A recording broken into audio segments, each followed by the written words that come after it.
And we see Gen Zs and, of course, Gen Alpha are still young, choosing to follow their passions rather than just the money, because Gen Zs and the earlier generations had been programmed that even choice of career you would consider, will I get a job? Will I be able to make money using by this career? So Gen X and of course Gen Alpha are more, Gen Zs are more interested in being happy, enjoying what they are doing, as opposed to just doing it for money and choosing a career which they don't like because it would lead to employment. So we are seeing a change of our worldview. We also see that digital habits shape worldview, identity, and socialization. So I keep telling adolescents and young people brought to my clinic that when we were growing up, we were shaped by the environment. So if your neighborhood said cannabis was bad, and if you take cannabis, you'd get psychosis, that is all we believed. For them, it's different because they will be told by their parents and by the neighborhood, by the school, cannabis is bad. But then they'll go online and see musicians using cannabis. They'll see it has been legalized in America. So they have more sources of information like unlike us, who were shaped by the environment, the village, also, even if you're in an estate, the estate, or you're in the village, the village. So you just knew what you were exposed to. These other two generations can be mentored by other forms of by the global world, because they will read what is happening in Australia, they'll read what is happening in America, in Europe, and every part of the world. Um, we have said that some Gen Zs are also parenting, so 28 and above. So we are seeing changes which we can't bury our heads in the sand and pretend they are not happening. So what do parents then need to do? So as a parent, despite the change in access to online information, access to online gadgets, access to more screens, what does a parent need to do? So a parent needs to model their own digital habits. You've seen images circulating where even the parents are struggling with to leave social media. So you need to model that. Children learn what they see, not what you tell them. So you have to model and be an example. You have to set loving boundaries. Yes, they need a bit of it, but you need to set boundaries. We know that, yes, it's good to build self-esteem, but you also need to have self-control and have boundaries. Parents need to openly talk about the digital world. They need to nurture emotional and social skills, not just do this career, follow this career, it will lead to employment.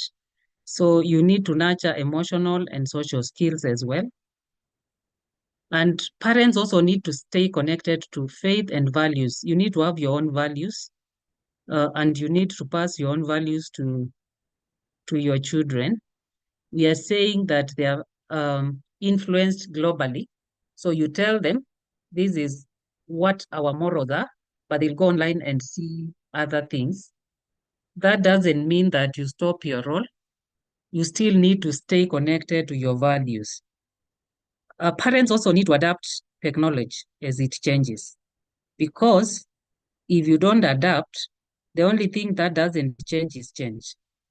Before COVID, many of us did not know how to log in into a Zoom meeting, but we learned and we are able to do it. So before COVID, we never imagined people could do online classes, do a whole course without meeting, and you will still pass. So we all need to adapt to technology as it changes, and it changes every day. Again, Each family has to decide on when they are going to have device-free family time, when they are going to, what limit they are going to put on screen time, because even for Generation X, we still had screens. We had TVs, we had PlayStation. We might not have had smartphones when our kids were in primary school. We had mobile phones. I got my first mobile phone as a graduation for my first degree. When I tell my sons that, they can't imagine that my first phone was after I'd graduated. It was a graduation present. And I remember I was an intern and I went to the wards and it rang and I didn't know how to put it off. And the consultant took it personally that I was showing off my phone because the phones were not many. Not everybody had a phone. So we have come from far. That some of us first got their first Kabambe simple phone, not a smartphone, after graduation. Try telling that to a Gen Alpha, they have no idea. Again, we controlled screen time. We still need to, even now. We also need to have one shared conversation over a meal with no devices. Each family must choose that. We still emphasize that even 25 years ago. We need to emphasize on one activity, outdoors, creative, or reading. I keep encouraging parents that the things we thought were for kids, for example, mandalas and coloring, they are mandalas for adults and they are coloring books for children. That is a way of bonding with your child. Things we thought they were for grandparents like knitting and crocheting, they come in very handy and you can use that to bond with your child.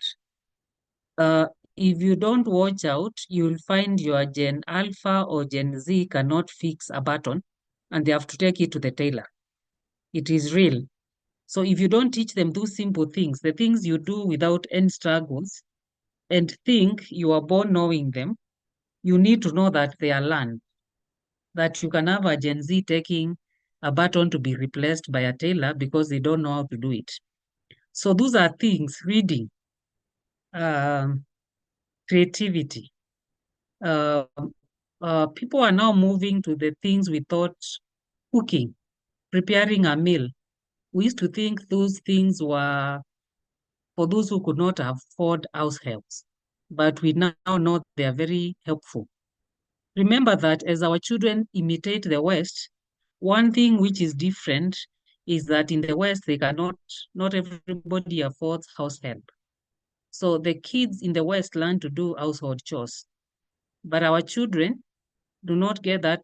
If you're not cautious, they may not get that benefit because you are able to afford a house help.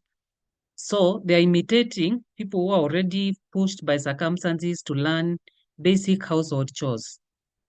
And if you don't watch out, that you find Gen Zs learning to do household chores only when they start working.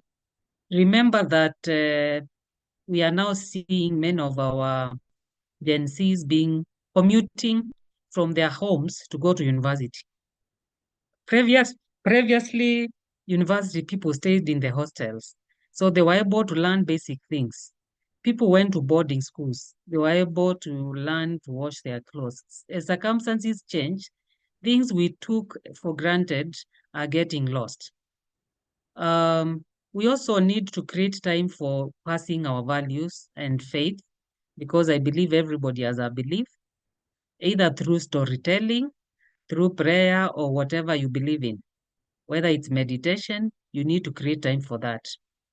And at the end of the week, reflect gently what went well, what we can improve on. Remember, all these principles were there even 25 years ago. And I keep emphasizing 25 years ago because that is when we started using the Incredible Years parenting program. If you go online, you will be able to read about Incredible Years parenting program, and any of you can even purchase it online. So you can read about it. It was developed over 30 years ago.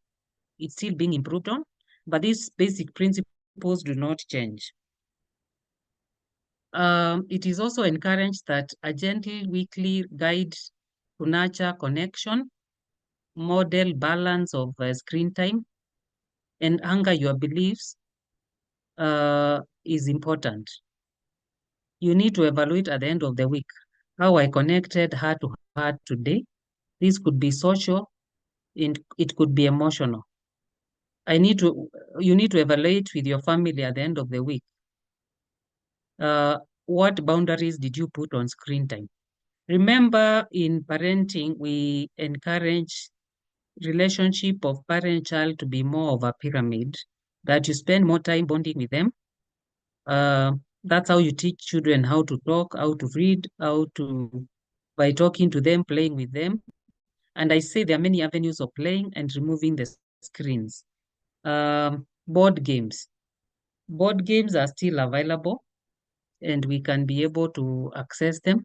I've mentioned several things, mandalas, coloring books. I've mentioned knitting, crocheting. CBC is bringing back some of those things. Model gratitude moment. It is very easy to take everything for granted, and children need to be taught to learn to do gratitude. We now have gratitude jars, gratitude journals, which you can buy and use or create. Get a Nutella bottle, wash it, clean it, and make it your plastic one, which is clear. Make it your gratitude jar. Put every grateful thing there and review it weekly. Um, I see Regina Ngodo has raised her hand. Jacqueline, do we allow her to ask? We'll have a time for question and answer. So probably if that was a deliberate hand, maybe we can just put it packing. We'll have a chance to ask the questions. Thank you. Okay. So I've shared an example of a parent digital connection tracker for parents of teens and young adults. You can also modify it to be parents of younger children. And gentle weekly guide to nurture connection, model balance, and anchor faith in the digital world. So you can see it as Monday up to Sunday. You can evaluate how I connected her to her today. This could be socializing or even watching out on your mental health. Screen boundaries I set for myself, gratitude moments. So if each of us did that, then you find that by the end of the week, you're able to evaluate. I think this is same thing repeated. So you use that track to track your daily balance of screens, self-care, connection, and gratitude. Remember, some of the millennials and Gen X are learning self-care as adults because they were brought up in where they were told you have to work, rest was a sin. So they learn how to do self-care as adults. They didn't, socializing might not have been emphasized for them. So we need now to learn those things, and there's somebody who may need to mute their mic. And gratitude. Each day, check in with your heart and your goals. Now, as a protector of your child, you need to know your child's online habits. There are all sorts of ways of monitoring that. When I interact with parents, especially the millennials, you find that they have so many ways of controlling, even when they are abroad. They can control the screen time of their children when they are in another country, which is very good. It's advanced for technology. But remember, children will always be cheeky. And sometimes they could even befriend the house help. so that as you control the gadgets you think you're using, they could be using someone else's. So you need to limit your child's screen time and yourself also. Remember, we said even parents need to model. You need to know what and what not to share, even online, and learn parental controls. If you're a parent today and you do not know how to do parental controls, please seek out with your peers. They will advise you and teach you how to do it. We've talked about role modeling, social learning through modeling. Children do what children see, not what they are told. Uh, um, so you don't serve organic meals and expect, when I say meals, I don't mean meals as in food. And they need, yourself, you need to set the examples. You need to put down that phone or that laptop or whichever gadgets you're using. Truth seeker for every information circulating. Those of us who have parents of Gen Zs, when Tanzania is burning, they are the first ones to share what is happening. When there is a protest, they are the first ones to know. When Gaza is being bombed, they are the first ones to know. When Trump has made a negative remark, they are the first ones to know. Sometimes the information circulating might not be the truth. So you need to teach them how to check for credibility, how to search for information from multiple sources, how to find out what is fact and what is opinion. So like, the uh, old media, the newspapers and uh, TVs would actually check before they aired any information, whether it was a fact or an opinion, because also you can be sued, and your children need to know that if you circulate negative information without first verifying with it with me, or if it's vice versa, then you could actually sue me. Our young people might not know that. And that's why people were shocked that Gen Zs could enter parliament, places, and they go and imitate the speaker. And to them, they did not know the impression of that. I keep thinking that they were actually very innocent, did not know the implication of that. But who then do we blame? We need to teach them, yes, you have a right to your opinion, but you also need to live within the ethics and the law, and that there are consequences if you break the law. There are consequences if you're not ethical. And also, you can be sued for spreading malicious or wrong information about other people, about companies, whether they are politicians or not. So they need to know that. They also need to know when they identify stories which are too good to be true. It's good that at least now Gen Z, I'm sure also some Gen Alpha, depending on the age, are now able to tell what is AI generated and what is not. So you can see an imitation of AI of somebody speaking. If you are not in with technology, you think it's the truth, but a Gen Z can tell you this is AI generated. So we also as adults need to learn what is AI generated, what is true and what is not true. To be a linesman, you need to balance boundaries with freedom. Remember, we have always known about authoritative parenting, where you balance. As opposed to authoritarian, it is my way or the highway. Or as opposed to the third one, which is permissive. You allow the child to do whatever they do or whatever they choose to do. Uh, the best is authoritative, that you're balancing boundaries with freedom. Remember the importance of social bonding. And even when you're throwing a party, for either a birthday party, you need to make sure that even where you choose to host the party allows for um physical activity, reduces use of technology, gadgets, screens, and also need to teach the children how to gain the sense of achievement. Remember, as they go online, they are also having um, guidelines and influence from models who have taken several pictures and chosen the best, and they think that's how they should look, and so they get peer pressure.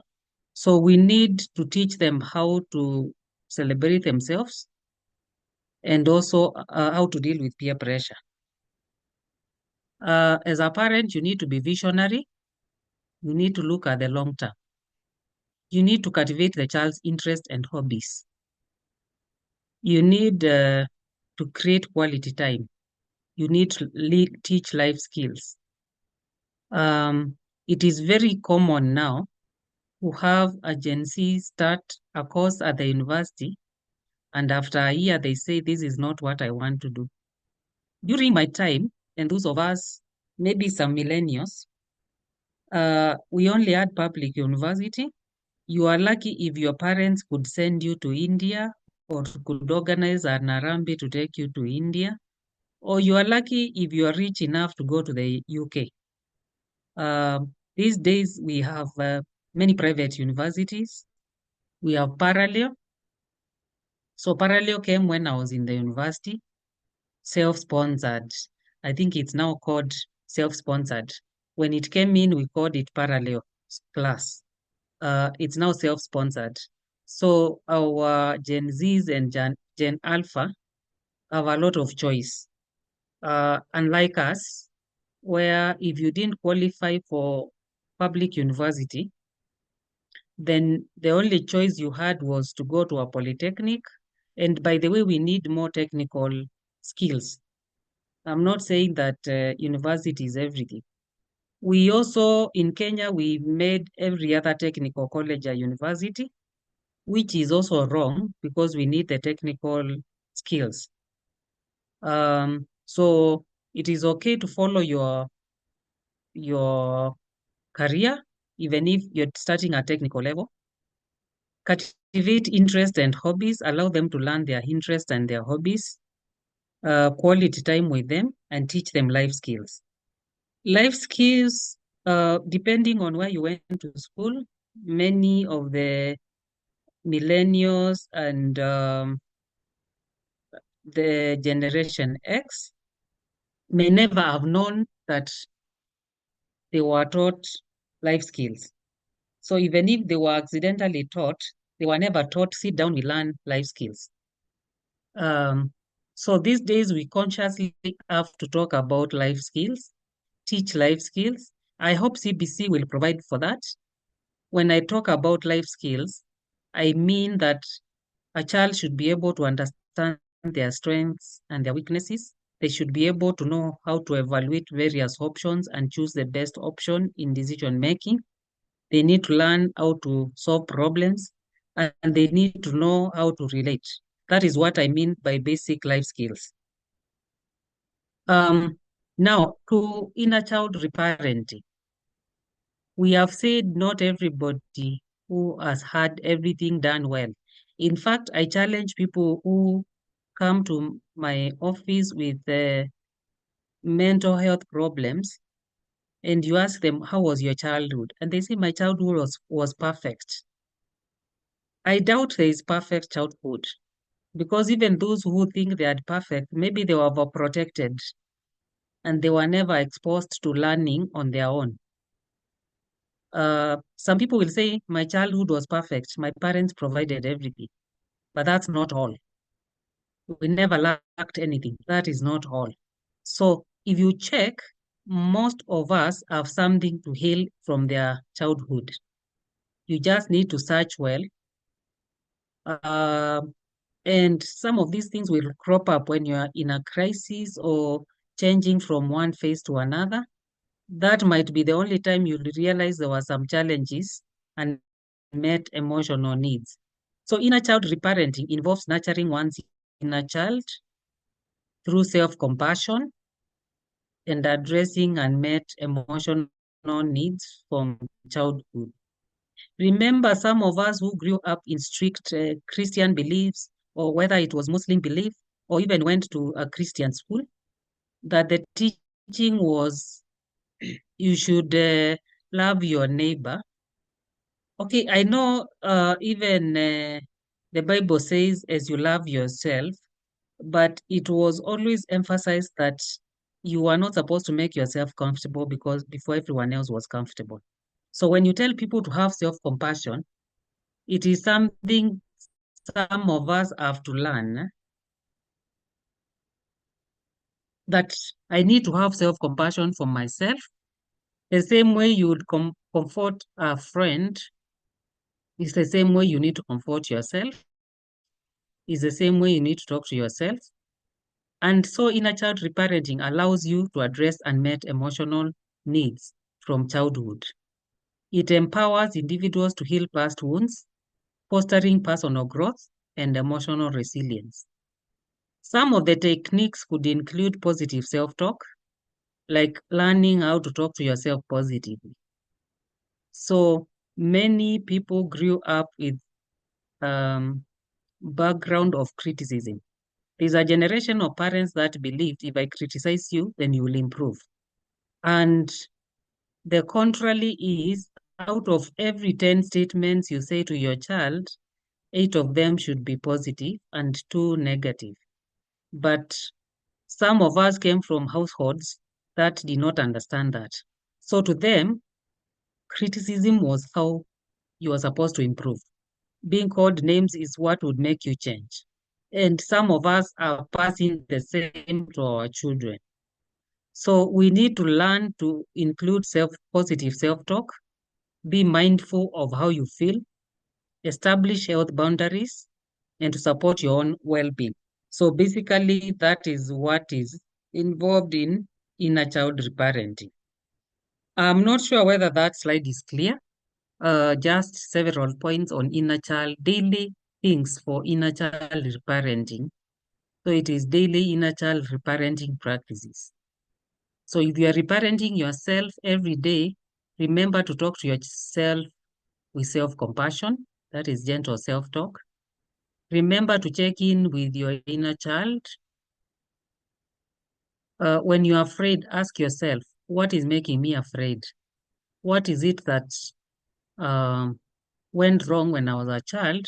Which, when such a scenario comes, I tend to behave like a child. Yes, at that time I relied on my parents to cater for my needs, but now I can take care of my needs. But if you had childhood trauma, a situation arises and you find yourself behaving like a child because it reminds you of the times when you could not take care of yourself. So you need to keep checking in with your inner child, create a safe routine, which involves exercise, uh, name your feelings. How am I feeling? Why am I anxious? Why am I sad? Why am I beating myself? Self-soothing techniques. Is it music which makes me feel soothed? Is it jogging? Is it talking to a friend? Is it coffee? Is it identify what you call self-soothing? Reframe harsh inner criticism. Remember, I said let me say not some of us, some parents were criticized so much that that inner critic stayed on. So they say the same things their parents said to them. So you need to reframe that. Journaling. As you teach your children how to journal, you need how to journal yourself. Gratitude for small wins. It is very important to celebrate yourself for small wins. Yes, we were told that is bragging and it is wrong. We were told that let other people celebrate you. But the truth is you need to uh, celebrate your small wins. And you need to be your own self-cheerleader so that if other people don't celebrate you, you can celebrate yourself. Uh, you praise yourself such that other people are just topping up with their own praise. Um, Engage in playful activities. Play is different for everybody. Some people would consider dancing playful. Some people would consider swimming playful. Some people would even consider crocheting, doing crossword puzzles as playful. I interacted with a family where all of them sit and do board game. And these are people who are over 50. The last one is over 50. And they play and compete with board games with their children. Still play. Some people will go for tennis. Some people will go for golf. That is still play. So identify what is play for yourself. Create a comfort corner for yourself. You know where you feel safe. Is it in the bedroom? Is it for your private walk? Compassionate review every day and bedtime reassurance. When you're going to bed, please remember to reassure yourself that you did your best.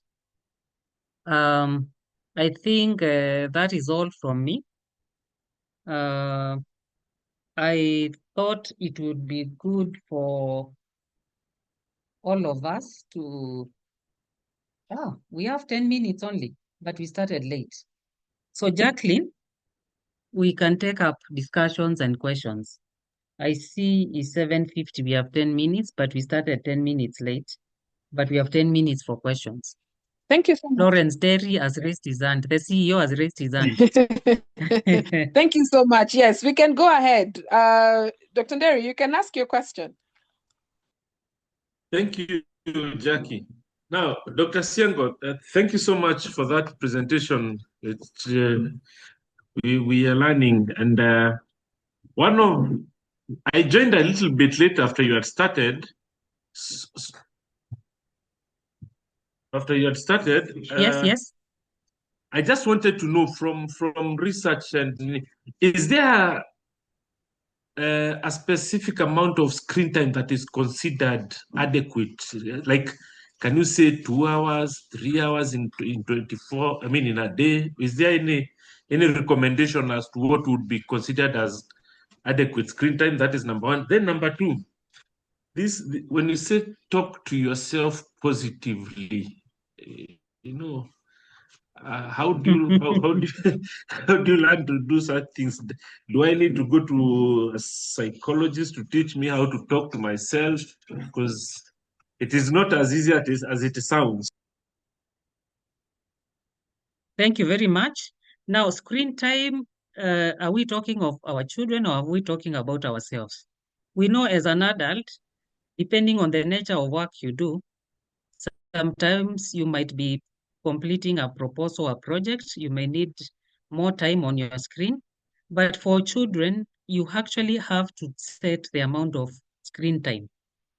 So, for example, and this is different for each household, and I've told you, you forgive me because my children are Gen Z. So I have not parented an alpha. So even when my kids were growing up, what is important is a routine first. When they come from school, what is routine? What do they do? Um, so there is something we call when you have done this, then you can do this. When then rule. So you come, you shower, you take your meal, you do your homework, then you can play. You can go out and cycle your bicycle, or you can watch TV for an hour. You can be on screen for an hour, depending on the age. And remember, we say that when you're enforcing consequences, you need to have discussed with the child that I have noted this behavior, so we are going to sit with you and agree. If you do not, you exceed 1 hour of TV or screen time, what would be the consequence? The consequence could be the next day you don't have the 1 hour. The consequence could be whatever you agree.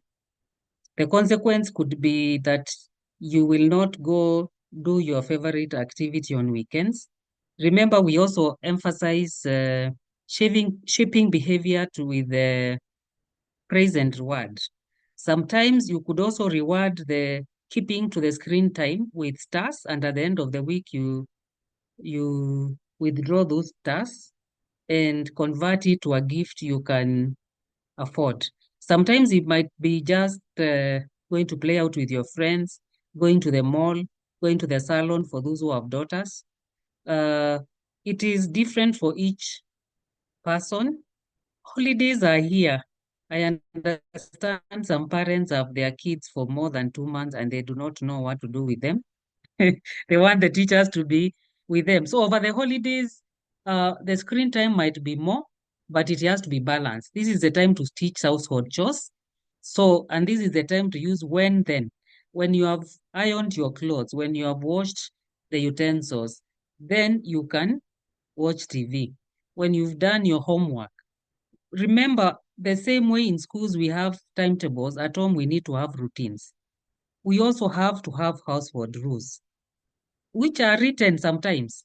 And the routine should be written even in the kitchen for the house help to know. And every house help who comes should know that this is the routine here. Sorry, I can talk about parenting the whole night.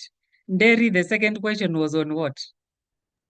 I had asked, how do you learn to do positive self-talk? Life will teach you.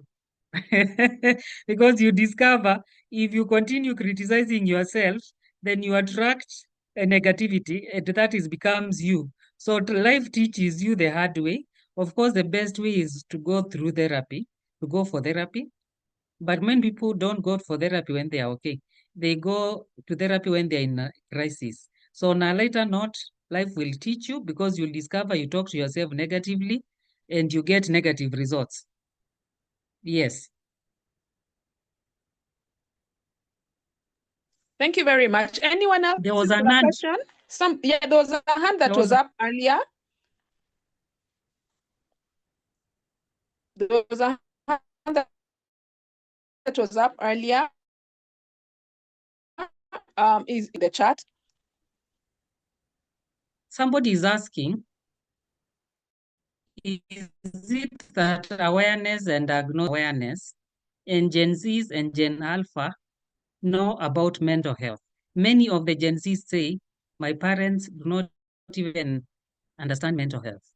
And you find college students who are privileged to have insurance, they'll come for treatment, come for therapy, and they'll say, don't tell my parents because my parents do not understand. They can never understand. So yes, awareness is more. Diagnoses are just improved. Of course, the awareness comes with diagnosis. We have more mental health workers. You all know that Mathari Hospital did not have psychologists many years ago. Now it has psychologists. We all know the number of psychiatrists in the country has increased. The number of psychologists has increased. We have more mental health talks now.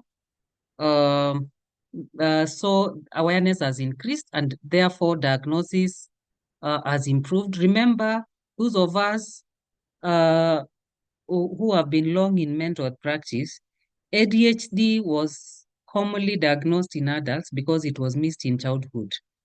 So you find that now it can be picked in primary schools because people are more aware. Okay, thank you very much for that. Maybe I have one more question now. So there's this Yes. I know as parents or as you know, people in the workforce, you talk about work-life balance. But how practical is it, especially as a parent, to be available for your children when it's either you leaving very early or them leaving very early, the school van, or you coming back home when the children are already asleep? So to some extent, they're being raised either by the house help or something of that sort. How do we strike that balance? I think that is something everybody needs to cautiously think about. Remember, your children are not with you forever. They will go. So you better utilize the time you have with them because a time will come where you will have all the time to yourself. So, like for me, my last born is 23. So I have all the time to myself. I can do all the things I didn't do. I can work as much as I want, but remember that I also need to exercise and socialize. So, as when children are young, you need to make a cautious decision. how much work you're taking. If most of us just did Mathari hospital work, we will sure have work-life balance. But we know some of us are not, I mean, we are not paid well, so sometimes we need to supplement. And as you supplement, you are two parents. And I came across the fact that millennial parents and some of Gen Zs, remember I told you Gen Zs are from 28, so some of them qualify to be parents. Although they choose to, we were told they fear family and pregnancy. So remember, the Gen Zs are now more aware and more, they know that because I'm a man like our CEO, the kitchen is not just for the lady, that we have to share duties. The women also know how to take care of themselves.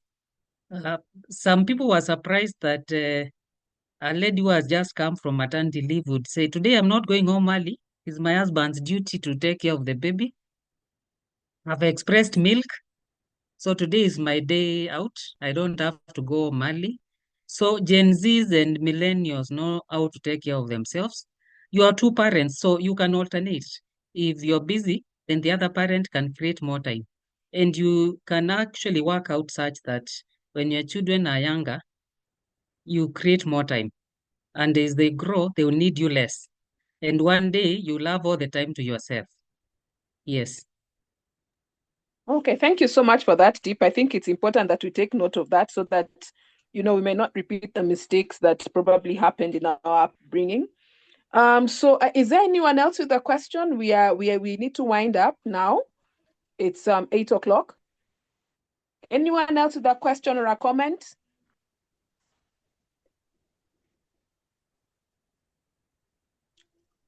Okay, I'm not seeing any. So I'd like to really appreciate each and every one of us for making time. At the highest, we were 60 participants, and we really, really appreciate that you were able to make time to learn these important things. I think this topic came in as an idea because, yes, as Dr. Syengo said, there's about 2 months of holiday time, and some parents don't know what to do with their children. But I think the most important thing that has come out is that element of having a schedule or a routine, perhaps even written out and stuck on the fridge for everybody to, to know what they're supposed to do, how to be able to just praise and reward. And I think those are very good tips that I think not only for the holiday time, but you can be able to, take through our lives. And I think the one that came out very clearly also, the last part of reparenting ourselves, just as Dr. Nderi had asked, I think we might need to look for you, behind the tent to help us really do some of these things right, because even especially in the mental health field, we find that a lot of the children coming to see us are very traumatized because of how their parents are raising them, or maybe what their parents thought was best for them. And so you wonder, should I blame the parent? Should I blame the child? But I think it's important for us to know how to navigate this, and especially for ourselves, this being an initiative of the Employee Wellness Program. So we need to lead by example. And so as we just wind up, I'd like to make an announcement. So we had a sensitization of heads of departments last month on matters, the employee wellness and welfare policy. And so one of the things that we felt was necessary or important was to choose wellness champions in every department. And so we are in the process of trying to get that. So this is just for us to be aware that when this gets down in the course of this week or next week, please let us participate in, just picking the people that we feel can represent us on matters wellness. As much as the committee is really trying to do its part, we need people, foot soldiers on the ground, to be able to reach out on all these other aspects. So please, let's cooperate when that time comes, and we'll appreciate your input. So without further ado, I don't think there's anything else that can be said. Have a good evening, and we hope that some of these things that we are learning will be useful for us, and we can share them with our other colleagues and family members everywhere. So thank you so much, Dr. Syengo. We appreciate you. And I think since you already have a very structured, the parenting clinic and all that, it entails, I'm sure we'll probably look for you again to give us some of these other practical skills, especially in areas we didn't understand. So have a good evening, and we'll see you soon in our last webinar that's coming up in December. God bless And you. a closing remark, Yes. thank you very much. And remember, there's no perfect child, there's no perfect parent. So don't beat yourself. Okay, thank you Thank so you much for that. Okay, bye. and good night. Good night. Bye.